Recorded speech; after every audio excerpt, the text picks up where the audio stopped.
Good morning class. आज हम लोग अपना जो चैप्टर हम लोगों ने स्टार्ट किया था D and F block elements, उसको हम लोग कंटिन्यू करने जा रहे हैं। आज हम स्टडी करेंगे properties of D block elements. Okay, very important properties हैं, यहाँ से क्वेश्चन आपको एग्जाम में आता ही आता है। ठीक है, फर्स्ट प्रॉपर्टी जो हम डिस्कस करने जा रहे हैं, ये प्रॉपर्टीज़ पता है आप ना 9th क्लास से पढ़ते आ रहे हो। ठीक है, बहुत बेसिक प्रॉपर्टीज़ है, हम ज़्यादा टाइम वेस्ट नहीं करेंगे इसमें। जैसे आपने पढ़ा होगा मैलिबिलिटी, है ना, आप सबको बहुत अच्छे से पता है कि मैलिबिलिटी क्या होती है, जिसमें कि आप अपने किसी मेटल को थिन शीट में कन्वर्ट कर सकते हो, है ना, बाय यूजिंग हैमर और by using anything you can convert your metals into very thin sheets, है ना। और आपको ये भी पता है कि सबसे मोस्ट मैलिएबल जो मेटल होता है आपका, वो होता है गोल्ड, है ना। बहुत अच्छे से आपको पता है गोल्ड आपका सबसे मैलिएबल मेटल होता है। ठीक है, बस तो ज़्यादा डिस्कस नहीं करेंगे, डोंट वेस्ट, हम अपना टाइम वेस्ट नहीं करेंगे। ठीक है, सेकंड प्रॉपर्टी जो आप लोग पढ़ोगे इसके अंदर, वो है आपकी डक्टिलिटी, है ना। ये सारी वही प्रॉपर्टी है आपकी जो अभी इजी सी जो 9th क्लास से आप पढ़ते आ रहे हो। डक्टिलिटी, जिसमें आप अपने मेटल को वायर में कन्वर्ट कर सकते हो, वेरी थिन वायर्स में। और इसका भी एक बेस्ट एग्जाम्पल होता है आपका गोल्ड, जो कि मोस्ट डक्टाइल मेटल होता है, जिसमें आपकी 10 ग्राम की अगर गोल्ड की आप एक क्वांटिटी ले रहे हो, तो आप 2 किलोमीटर लॉन्ग वायर बना सकते हो। सोच रहे हो कितना डक्टाइल है ना। तो इसी रीज़न से, क्योंकि गोल्ड आपका मोस्ट वैल्यूबल डक्टाइल है, तो आपको जो रदरफोर्ड थे ना, उन्होंने इसको अपने एक्सपेरिमेंट में यूज़ किया था, है ना, अपने एक्सपेरिमेंट में यूज़ किया था, गोल्ड फॉयल एक्सपेरिमेंट में।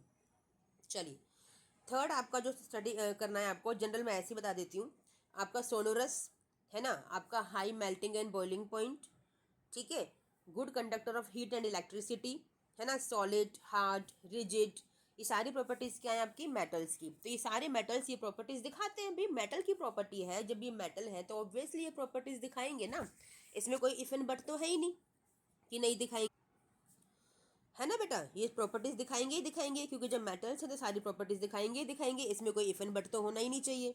ठीक है, चलिए, अब हम जो मोस्ट इंपॉर्टेंट प्रॉपर्टीज़ हैं वो नंबर 1 से स्टार्ट करते हैं। वो सारी जनरल प्रॉपर्टीज़ थी जो सारे मेटल्स दिखाते ही दिखाते हैं, कुछ एक्सेप्शंस हैं कुछ नहीं है, वो आप सबको पता है। ठीक है, मेन प्रॉपर्टी जो डिस्कस आपको करनी है, जहाँ से क्वेश्चन एग्जाम में आते हैं, वो अब हम स्टडी करने जा रहे हैं स्टूडेंट्स। ठीक है, सबसे पहले जो आप स्टडी करने जा रहे हो प्रॉपर्टी ऑफ अ मेटल, वो आप लोग स्टडी करोगे एटॉमिक रेडियस, यानी कि एटॉमिक साइज की बात आप करोगे सबसे पहले जो आता है।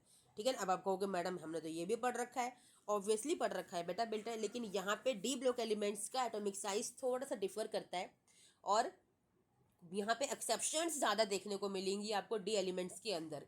और सारी एक्सेप्शंस का कारण मैं आपको अभी से बता दूँ, सारे एक्सेप्शंस का जो कारण होता है वो होता है इलेक्ट्रॉनिक कॉन्फ़िगरेशन, किसका, डी ब्लॉक एलिमेंट्स का। जैसे कि आपने देखा कहीं पे हाफ फिल्ड हो जा रहा है, कहीं पे फुली फिल्ड हो जा रहा है ना, और कहीं पे पार्शियली फिल्ड है, कहाँ सिर्फ D1 है, कहाँ पे D10 भी है। तो इसकी वजह से बहुत ज़्यादा वेरिएशंस आती हैं यहाँ पे सारी प्रॉपर्टीज़ के अंदर। ठीक है ना, आपको देखने में क्या लगेगा, आपने बचपन से क्या पढ़ा है कि जब आप डाउन द ग्रुप आप जाते हो तो एटॉमिक साइज क्या करता है, इंक्रीज, है ना। When down the group you are going, atomic size is increasing, है ना, सबने पढ़ा है। And along a period when you goes atomic size decreases, समझ रहे हो ना, एटॉमिक साइज डिक्रीजेस, बिल्कुल ठीक है। यही ट्रेंड यहाँ भी फॉलो होना है, हम मना नहीं कर रहे हैं, लेकिन यहाँ एक्सेप्शंस बहुत हैं बेटा। ठीक है, अब आपको पता है जो आपके ट्रांजिशन मेटल्स हैं वो ऐसे पीरियड में अरेंज्ड है ना, वो ऐसे पीरियड्स में अरेंज्ड है, वो ग्रुप में अरेंज नहीं है ना। स्कैंडियम, टाइटेनियम, वैनेडियम, अब कहोगे मैम ग्रुप में तो अरेंज है, अरे बेटा अरेंज है, लेकिन हम लोग पीरियड स्टडी करते हैं। ठीक है ना, एटॉमिक साइज का जो हम स्टडी करने जा रहे हैं, वट एवर कोई भी प्रॉपर्टी स्टडी करने जा रहे हैं, तो हम लोग अलोंग पीरियड ही स्टडी करेंगे, क्योंकि हम 3D सीरीज लर्न करते हैं, तो 3D तो पीरियड में है ना। 4D स्टडी करेंगे, 4D पीरियड में है। आया समझ में, इस तरह से। तो scandium, titanium, vanadium, chromium, manganese, iron, cobalt, nickel, copper and zinc. ठीक है ना, तो ये हम सारे मेटल्स को जानते हैं। अब हमें क्या पता है कि जैसे हम लेफ्ट टू राइट जाएंगे तो आपका एटॉमिक साइज क्या करेगा, डिक्रीज करेगा, है ना। अच्छा, रीजंस भी आपको पता होंगे, आपको पता है डाउन द ग्रुप जब जाओगे एटॉमिक साइज इंक्रीज करेगा। क्यों इंक्रीज करता है, यू नो वेरी वेल आपके, क्योंकि नंबर ऑफ शेल्स इंक्रीज करते हैं, पता है ना, नंबर ऑफ शेल इंक्रीज करते रहते हैं। शेल का मतलब समझते हो ना, SPDF, number of shell down the group increase करते रहते हैं। तो इसीलिए क्या होता है, आपका एटॉमिक साइज इंक्रीज करता है डाउन द ग्रुप।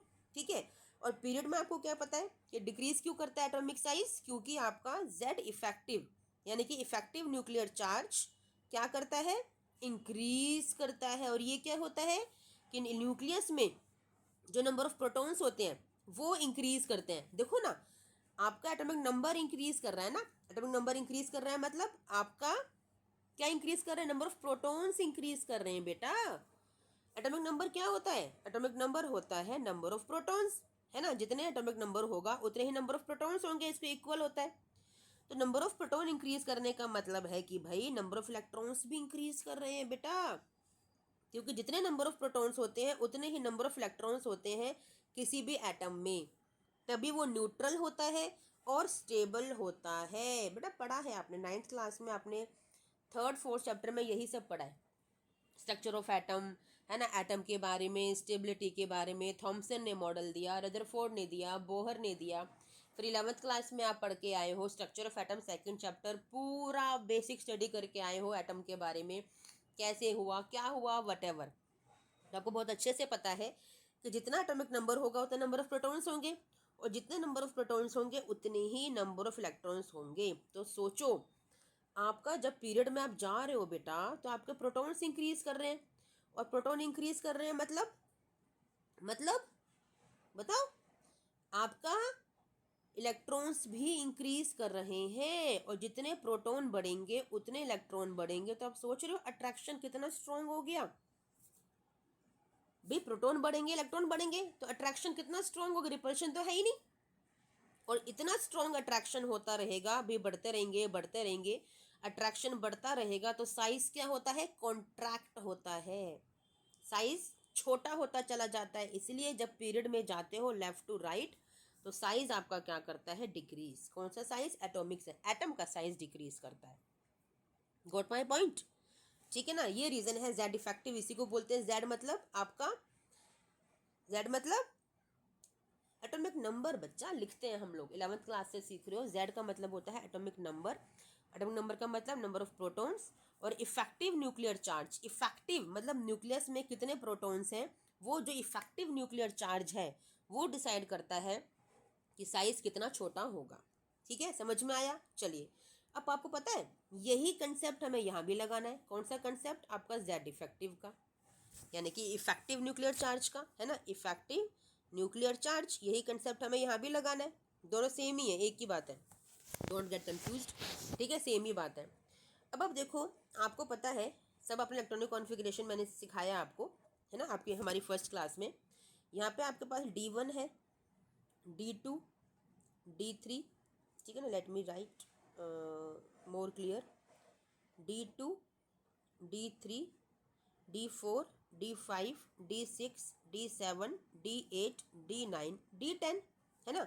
आपने देखा स्टेबल होके ये 10 हो गया था, आपने देखा स्टेबल होके ये 5 हो गया था, है ना। चलिए, आपने सीखा था, नहीं सीखा है तो मेरी फर्स्ट जो वीडियो है वो ज़रूर देख लीजिएगा प्लीज़, ठीक है ना, डी ब्लॉक एलिमेंट्स आपका पार्ट 1, ठीक है। चलिए, अब आपको दिख रहा है कि आपका नंबर ऑफ प्रोटॉन्स इंक्रीज कर रहे हैं, दिख रहा है ना, 1 proton only, 2 proton only, 3 proton only. कैसे, देखो 21 एटॉमिक नंबर है, 30 तक आप पहुँचे तो नंबर ऑफ प्रोटॉन आपके एक एक करके इंक्रीज कर रहे हैं। तो आपको ऐसा नहीं लग रहा कि जो नंबर ऑफ प्रोटॉन इंक्रीज करने के साथ साथ आपके इलेक्ट्रॉन्स भी इंक्रीज कर रहे हैं, यानी कि अट्रैक्शन इंक्रीज कर रहा है, अट्रैक्शन इंक्रीज कर रहा है तो साइज क्या होगा, कॉन्ट्रैक्ट होगा, साइज आपका छोटा होता चला जाएगा। यानी कि स्कैंडियम का साइज बहुत बड़ा होना चाहिए, है ना, और आपका जिंक का साइज छोटा होना चाहिए। ये आपको पता है, ठीक है, हमने मान लिया, कोई गलत बात नहीं है इसके अंदर। लेकिन हम कुछ एक्सेप्शंस को यहाँ पे स्टडी करने जा रहे हैं बेटा, ठीक है। कैसे, चलिए, पता है क्या पाया गया, पहले तो अपने यही देखा कि आपका जो इलेक्ट्रॉनिक कॉन्फ़िगरेशन के हिसाब से आप लोगों ने पाया कि जो आपका ये है एटॉमिक साइज, वो आपने देखा डिक्रीज करेगा, यानी सबसे ज़्यादा इसका हो गया। ऐसा क्यों सबसे ज़्यादा इसका हो गया, क्योंकि ओनली 1 इलेक्ट्रॉन है इसके पास, जो रिपल अट्रैक्शन कम है, 1 इलेक्ट्रॉन के हिसाब से अट्रैक्शन कम है इसीलिए। और यहाँ 10 है तो अट्रैक्शन आपका ज़्यादा है, इसीलिए आप कह रहे हो कि साइज ज़्यादा छोटा हो गया, कॉन्ट्रैक्ट हो गया हमारा साइज, ठीक है। जब हम यहाँ से स्कैंडियम, टाइटेनियम, वैनेडियम की तरफ जाते हैं बेटा, स्कैंडियम, टाइटेनियम, वैनेडियम और क्रोमियम तक भी जब हम जाते हैं ना तो साइज तो हमारा डिक्रीज करता है, बिल्कुल ठीक, साइज हमारा डिक्रीज करता है, ठीक है। लेकिन आपको पता है जैसे यहाँ पे अच्छा पहली बात डिक्रीज क्यों कर रहा है, आपके जेड इफेक्टिव की वजह से। जेड इफेक्टिव क्या कर रहा है, इंक्रीज कर रहा है, यानी कि इफेक्टिव न्यूक्लियर चार्ज आपका इंक्रीज कर रहा है, ठीक है। लेकिन जैसे जैसे आप 5, 6, 7 की तरफ आते हो तो पता है एक तो जेड इफेक्टिव लग रहा है, यानी कि इफेक्टिव न्यूक्लियर चार्ज लग रहा है। क्यों लग रहा है, क्योंकि आपका नंबर ऑफ प्रोटॉन्स इंक्रीज कर रहे हैं, नंबर ऑफ इलेक्ट्रॉन्स भी इंक्रीज कर रहे हैं, रिपल्शन हो रहा है, ठीक है। सेकेंड चीज क्या हो रही है, आपको ये दिख रहा है, आपके इलेक्ट्रॉन्स बढ़ने की वजह से क्या हो रहा है कि आउटरमोस्ट सब शेल में नंबर ऑफ इलेक्ट्रॉन जब बढ़ जाएंगे तो क्या होगा, क्या होगा, आपका रिपल्शन नहीं होगा इनके बीच में, आपस में इलेक्ट्रॉन इलेक्ट्रॉन के बीच में रिपल्शन क्रिएट हो जाएगा ना बेटा। इस रिपल्शन की होने की वजह से रिपेल करेंगे, ठीक है। एक तो जेड इफेक्टिव लग रहा है, बात को ध्यान से समझो, एक तो आपका जेड इफेक्टिव लग रहा है, ठीक है। दूसरा आपका क्या लग रहा है, जेड इफेक्टिव के साथ साथ क्या लग रहा है आपका, आपका लग रहा है इलेक्ट्रॉन इलेक्ट्रॉन रिपल्शन लग रहा है, इलेक्ट्रॉन इलेक्ट्रॉन रिपल्शन लग रहा है। अब ये दोनों क्या है, एक दूसरे की तरफ ना मतलब झगड़ा करेंगे, ये दोनों कहेंगे मैं स्ट्रॉन्ग, ये कहेगा मैं स्ट्रॉन्ग, तो फिर दोनों की स्ट्रॉन्गनेस की वजह से, दोनों की स्ट्रेंथ की वजह से ये दोनों को क्या करेंगे, दोनों को क्या करेंगे, ओवरकम करने की कोशिश करेंगे, कैंसिल आउट नहीं कर पाएंगे, क्योंकि ये भी स्ट्रांग है अपने आप में और ये भी स्ट्रांग है और दोनों बिल्कुल सही काम कर रहे हैं। तो कैंसिल आउट तो वहाँ पे होती है चीज़ें कि दोनों में कोई वीकनेस हो, ये दोनों स्ट्रांग एक प्रॉपर्टी है किसी भी एटम की, ठीक है। तो ये दोनों ही को ओवरकम करने की कोशिश करेंगे, इस चक्कर में क्या हो जाएगा, इनका साइज जितना था उतना का उतना ही रह जाएगा, नो डिक्रीज नो इंक्रीज, यानी कि मैंगनीज आयरन कोबाल्ट का जो साइज है वो इक्वल हो जाएगा बच्चा, क्योंकि ये छोटा करने की कोशिश करेगा, ये बड़ा करने की कोशिश कर, रिपल्शन क्या करेगा, रिपल्शन तो बड़ा करेगा ना, साइज बड़ा करने की कोशिश करेगा, तो छोटा और बड़ा करने की कोशिश में साइज उतना ही उतना रह जाएगा, इन तीनों का साइज इक्वल हो जाएगा, manganese iron and cobalt. Got my point, ठीक है। पहले आपने देखा साइज में क्या हुआ, डिक्रीज क्रोमियम तक, फिर आपने क्या देखा, मैंगनीज आयरन कोबाल्ट का साइज क्या हो गया, इक्वल हो गया, ठीक है। इतना आपको समझ में आ गया। अब आप देखोगे निकल निकल कॉपर जिंक, इनके केस में क्या होगा बच्चा, आई am just rubbing all this, I am clearing, है ना ऑल दिस। चलिए अब निकल कॉपर जिंक के केस में क्या होगा, जेड इफेक्टिव तो लग ही रहा है, समझ रहे हो, क्यों, नंबर ऑफ प्रोटॉन आपके इंक्रीज कर रहे हैं, ठीक है ना। लेकिन इलेक्ट्रॉन इतने ज़्यादा बढ़ गए, भी D8 है, D9 है, D10 है, इतने ज़्यादा इलेक्ट्रॉन्स बढ़ गए बच्चा कि रिपल्शन ज़्यादा हो गया। अब यहाँ पे रिपल्शन स्ट्रॉन्ग हो गया, रिपल्शन ने ओवरकम कर लिया इस जेड इफेक्टिव को, जेड इफेक्टिव छोटा रह गया बच्चा। तो रिपल्शन होने की वजह से क्या हुआ, यहाँ पे साइज इंक्रीज कर गया, साइज इंक्रीज कर गया, यानी कि जिंक और कॉपर, जिंक का साइज बड़ा हो गया, पता है, एवरीथिंग इज चेंज्ड नाउ, सब चेंज हो गया। मैं लिख के दिखाती हूँ आपका पूरा पैटर्न आपके एटॉमिक साइज का, ध्यान से समझिएगा। स्कैंडियम, ठीक है, साइज कैसा है इसका, साइज बढ़ रहा, साइज छोटा हो रहा है ना, साइज बड़ा है। टाइटेनियम, वैनेडियम, ठीक है, क्रोमियम, इतना काम, ठीक है। Then manganese equal, iron equal, cobalt, ठीक है, इन तीनों का साइज इक्वल है, मैंगनीज आयरन कोबाल्ट। फिर साइज क्या कर रहा है, इंक्रीज कर रहा है, ठीक है, किससे, iron cobalt nickel copper and zinc, है नहीं इंटरेस्टिंग, दिख रहा है कितना इंटरेस्टिंग, इलेक्ट्रॉनिक कॉन्फ़िगरेशन की वजह से आपका इंटरेस्टिंग एटॉमिक साइज हुआ, you can see very clearly बेटा, it is a interesting way actually. Now see बेटा, I am just showing you your chapter, ठीक है, this is the electronic configuration, ठीक है, which you can see on your screen, scandium, titanium, vanadium, chromium, manganese, iron, cobalt, nickel, copper, zinc, ये आपको जो first 3D series है उसकी electronic configuration दिखाई हुई है, ठीक है। सेकंड, थर्ड, फोर्थ ये हम बाद में बात करेंगे इसके बारे में। अब देखो जो मैं आपको प्रॉपर्टी पढ़ा रही थी एटॉमिक साइज की, ठीक है, एटॉमिक साइज की प्रॉपर्टी मैं आपको पढ़ा रही थी, आई am just showing you atomic size, yes this is your variation of atomic size, can you see on my screen, can you see on my screen beta, just see this, you can see clearly। आपका scandium, titanium, vanadium में देखिए आपका जो atomic size है, ठीक है, वो आपका डिक्रीज कर रहा है। देखो ना, पहले आपका एटॉमिक साइज डिक्रीज कर रहा है, ठीक है।